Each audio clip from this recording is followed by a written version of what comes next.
Fala pessoal, hoje eu quero focar aí com vocês na Europa, tá? Nós vamos falar da Europa. Talvez o assunto ele seja repetitivo, mas acredito que é importante, tá? Hoje eu tô aqui na área 51, o pessoal chama de área 51 aqui, mas eu tô de dia, né? De noite ela parece aqui mais assustadora, né? Mas vocês podem perceber aqui, ó, local cercado, tá? Vou mostrar as correntes também aqui para vocês. Tem umas correntes enferrujadas. E logo logo já começa a falar da Europa, tá, gente? Só quero focar com vocês aqui que o outro dia eu tava de noite, né? Aí não tinha como as pessoas saberem, né? Se as grades estavam enferrujadas, se tinha corrente enferrujada. Mas agora vocês podem ver, ó. Olha o nível de ferrugem aqui, né? Vocês conseguem ver, né? Aqui a gente também encontra ferrugem, ó. Olha a diferença da cor, ó, da parte enferrujada para outra parte, ó. Aqui também, ó. Justamente o que une as grades aqui tá enferrujado, né? Mas, gente, o que eu quero falar para vocês é da Europa, né? Olha, eu ainda vejo que o problema dos Estados Unidos, da Europa e mais especificamente da Ucrânia tem se tornado realmente a falta de criatividade, gente. A falta de inteligência na hora de confeccionar aí materiais para a guerra. A hora de pensar como ela deve fazer aí um blindado, como ela deve fazer uma aeronave, como ela deve fazer aí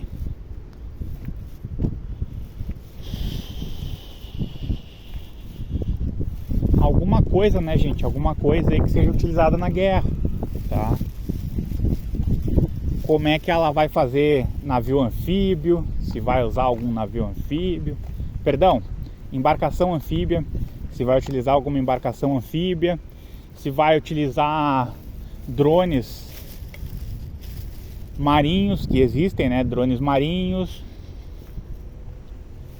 E eu vejo, né, que de uma maneira geral, acredito que vocês também tenham visto, que os drones, né, eles têm feito uma grande diferença aí na guerra, né? Os drones, eles tomaram conta da guerra praticamente, né? Então, às vezes, se investiu aí muito em porta-aviões, essas coisas, e daqui a pouco um porta-avião ali, ele pode ser bombardeado, né? Por um drone. A gente não sabe. E isso acontece muito, né? E a gente fica sabendo dessas coisas aí depois, né? Depois de um tempo. Mas, gente,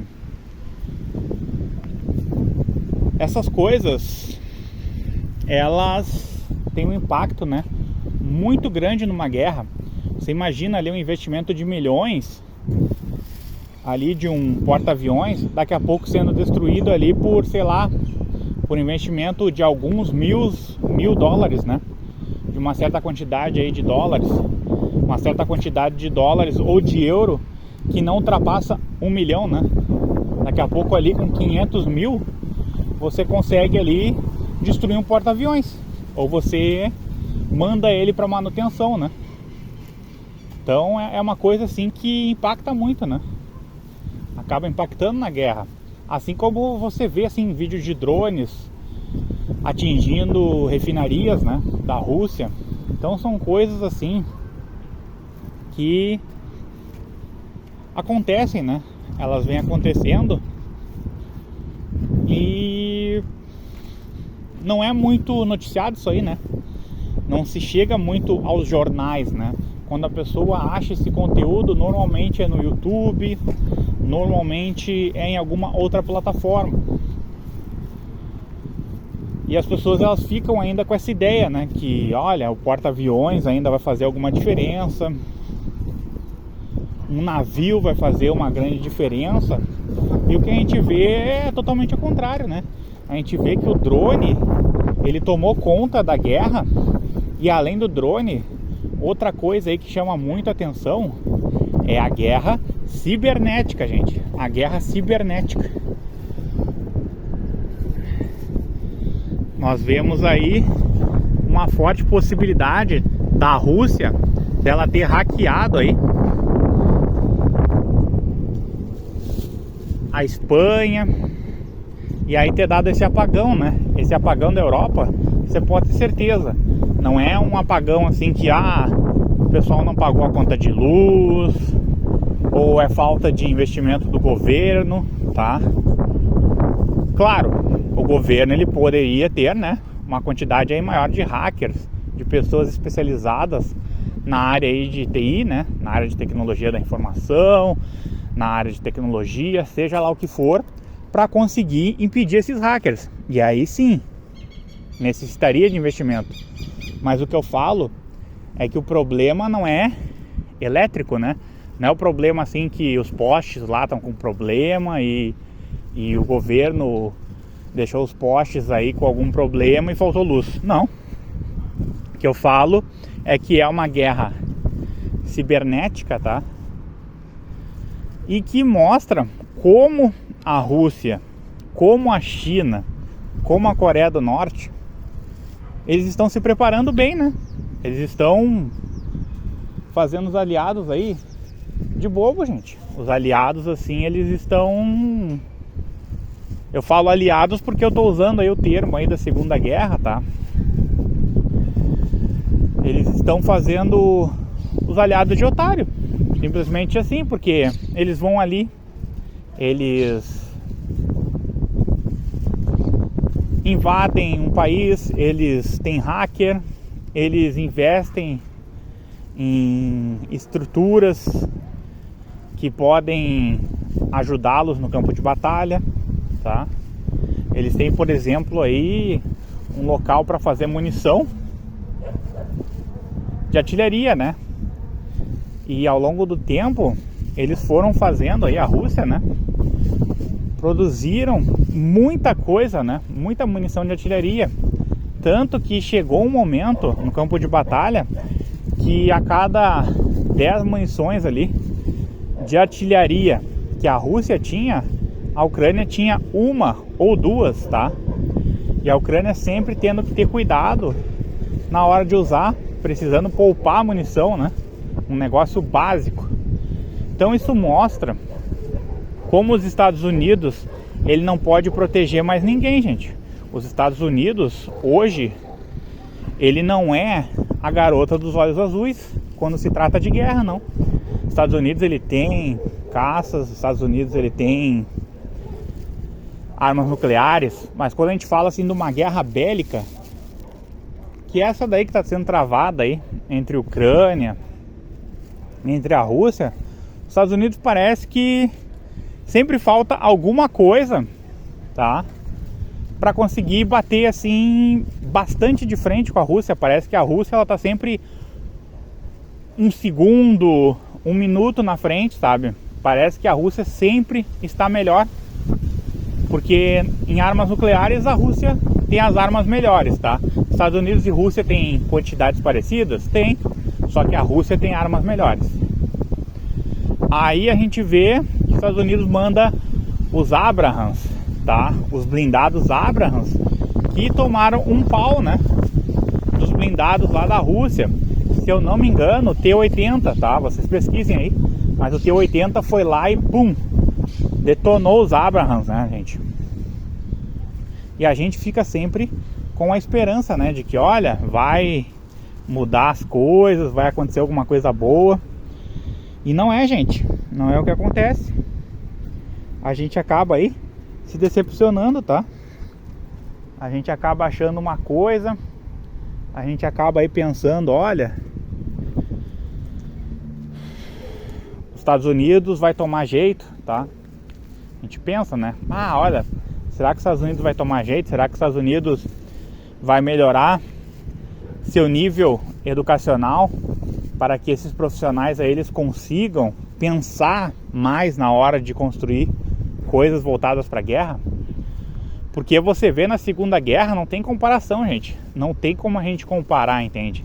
Não tem como eu chegar para vocês aqui e eu dizer assim, ó, olha, pessoal de hoje é igual ou mais inteligente que o de antigamente. Não, o de antigamente dá um pau, gente. O que eles fizeram com o P-51 Mustang na Segunda Guerra não tem comparação. O P-51, inclusive, né, eles ainda correram o risco de deixar de lado. Agora hoje a gente não sabe se as coisas assim que são deixadas de lado, se elas podem ainda ser aproveitadas, né? Por exemplo, a gente não sabe se tem uma aeronave assim que de repente ela não está sendo utilizada, ela está sendo descanteada aí, e se mudar alguma coisa nela, ela pode fazer diferença. Não se tem isso. Hoje tem o projeto aí do F-47, mas o F-47 vai ser ruim, gente. O F-47 ele não vai ter grandes vantagens. E se fala muito do F-47 ele ter problemas furtivos, tá? E que é importante uma aeronave, né, ser furtiva. Então, numa guerra rápida, numa guerra que envolve drones, numa guerra que envolve tecnologia, numa guerra que ela envolve satélites, seja lá o que for, gente, quando você constrói uma nave e ela tem alguma deficiência, isso aí impacta, né, no campo de batalha, gente. Isso aí vai acabar modificando alguma coisa no campo de batalha. E eu poderia aqui estar sendo bem otimista para vocês e dizer assim, olha, a Europa acertou, os Estados Unidos acertou, mas infelizmente eu não tenho como dar essa notícia para as pessoas aí que torcem, né, para Estados Unidos, que torcem para a Europa, que às vezes as pessoas elas veem a guerra assim como se fosse um cenário de time de futebol, né, gente? E não é. Você tem o direito de, sei lá, torcer para o que você quiser? Tem. Só que a guerra, ela ainda é uma guerra. Pessoas morrem, gente. E por mais que você simpatize com um governo, com um país, quem morre, gente, é o povo, tá? O povo é prejudicado sempre. Porque é o povo que vai pra guerra, né? Difícil você ver uma pessoa muito rica hoje indo pra guerra. Então, se o povo é que é o prejudicado, eu não sou uma pessoa assim que vocês vão me ver assim torcendo, né? Chegar pra vocês assim, dizer assim, olha, eu tô torcendo pro país tal, tô torcendo pra que dê certo aí o que o país tá fazendo, se ele tá atacando, tá se defendendo, que eu sou um grande torcedor. Não. Agora, eu não posso deixar de lado que o povo ucraniano está sendo a maior vítima dessa guerra.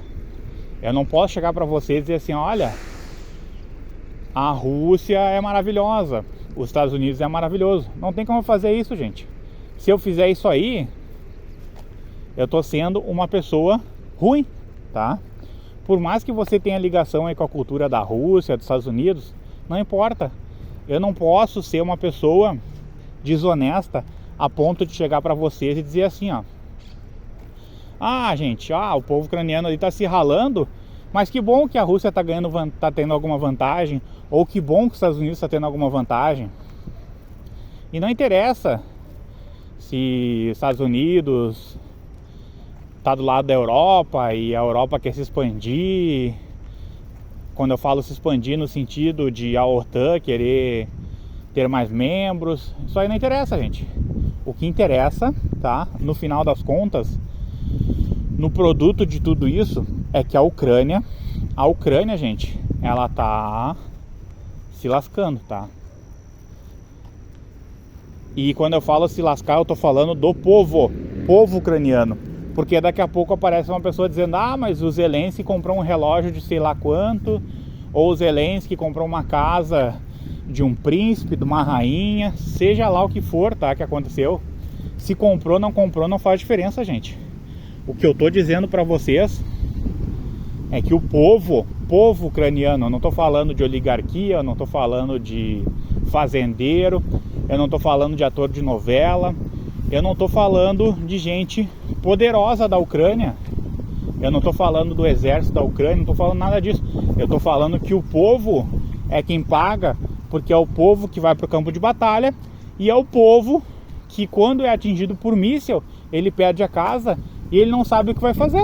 Para onde é que vai o povo que perdeu a casa?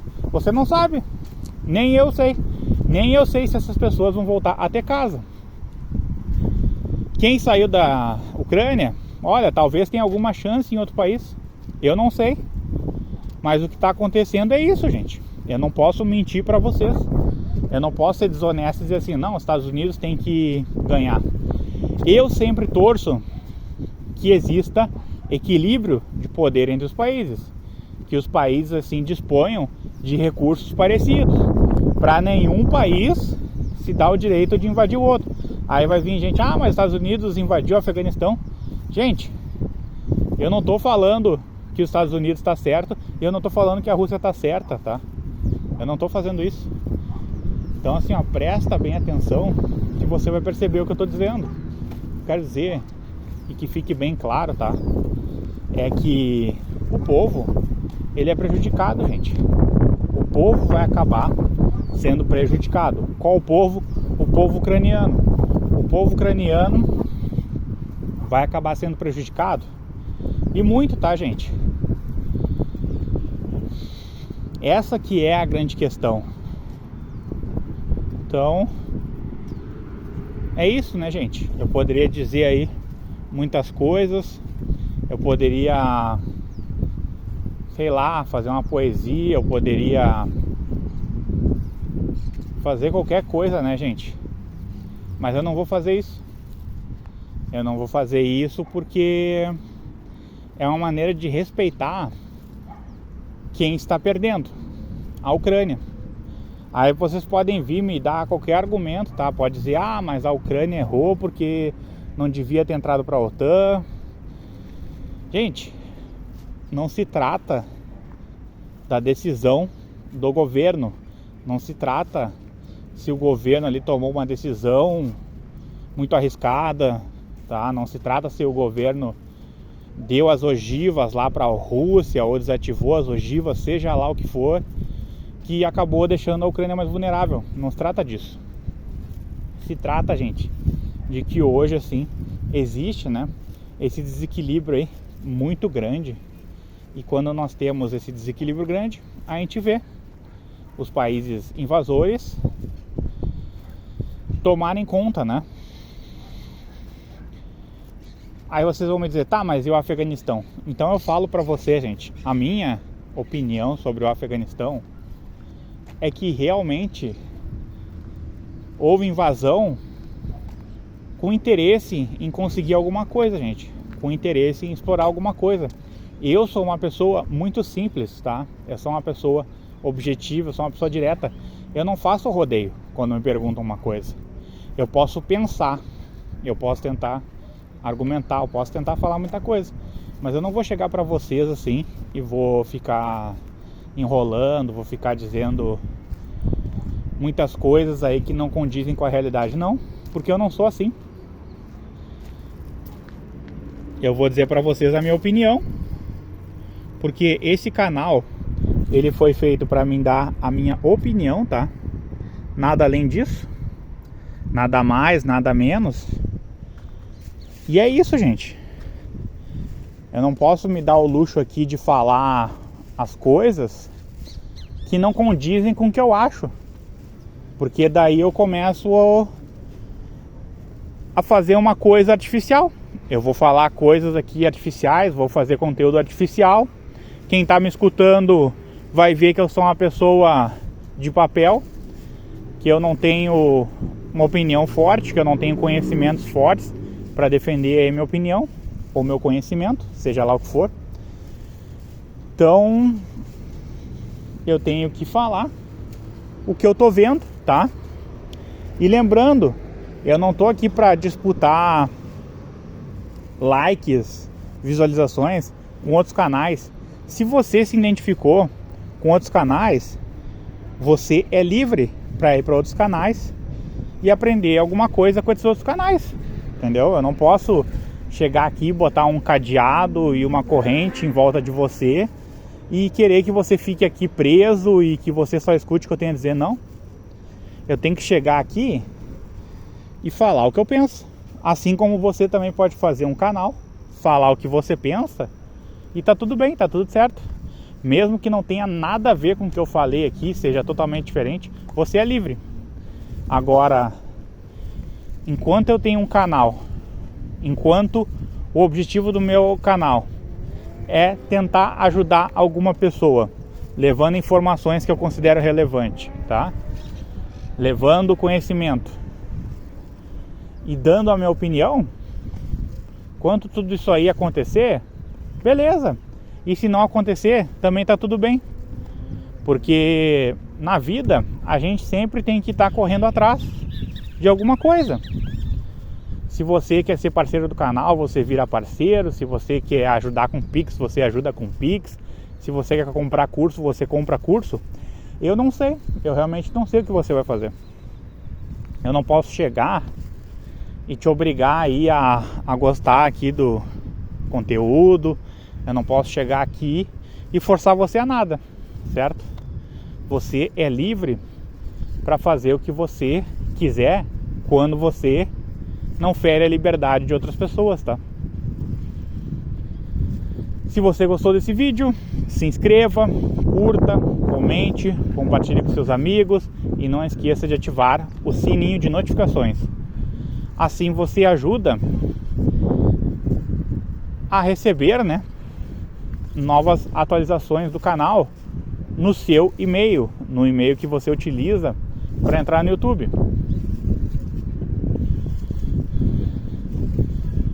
Torço aí para que vocês comecem a colocar aí mais conhecimento na vida de vocês, tá? Conhecimento específico, conhecimento de qualidade, e que você tenha aí muitos momentos de felicidade, gente.